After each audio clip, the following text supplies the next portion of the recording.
ফসায় আর কয় নে খাবি, আরো খাবি, নে খা, নে খা। আসসালামু আলাইকুম, সবাই কেমন আছেন, কি অবস্থা? আজকে আরেকটা নতুন গল্প নিয়ে এলাম। গল্পটা এরকম যে আমার এলাকায় এক দাদা ছিল। তো ওই দাদায় অনেক শখ করে একটা রুই মাছ আনছে। রুই মাছটা আইনে দাদির দিয়ে গেছে বাজার লাগে। দাদি বাজে বাজিতে যে মাছটা রেখে দিয়েছে, যেমন গ্রামে আর কি সাইলের ডামের ভিতরে মাছ রাখতো। তো এই সাইলের ডামে যে মাছ রেখে গেছে, বিলে জানি এটা কেমন খবর পাইছে। বিলে নি খবর পাইয়া ওই সাইলের ডামে তো মাছ বার করে সবগুলা মাছ খাই লাইছে। মানে দাদায় তো আইয়া গোসল করে আইয়া দেয় মাছ নাই বাড়ির ভিতরে, খাইব কি দিয়া। উনি অনেক শখ করে আর কি মাছগুলো আনছে। তাই লাস্টে কী করলো, উনি সারাদিন অপেক্ষা করছে। ওই দিন জুমার নামাজও যায় নাই আর কি। তাই ওই দিন জুমার নামাজও যায় নাই।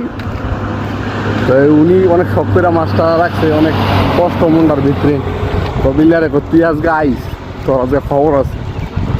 উনি বিলের লেগে সারাদিন বাড়িতে অপেক্ষা। তো এক পর্যায়ে বিলাই আবার ঢুকছে আর কি ঘরের ভিতরে।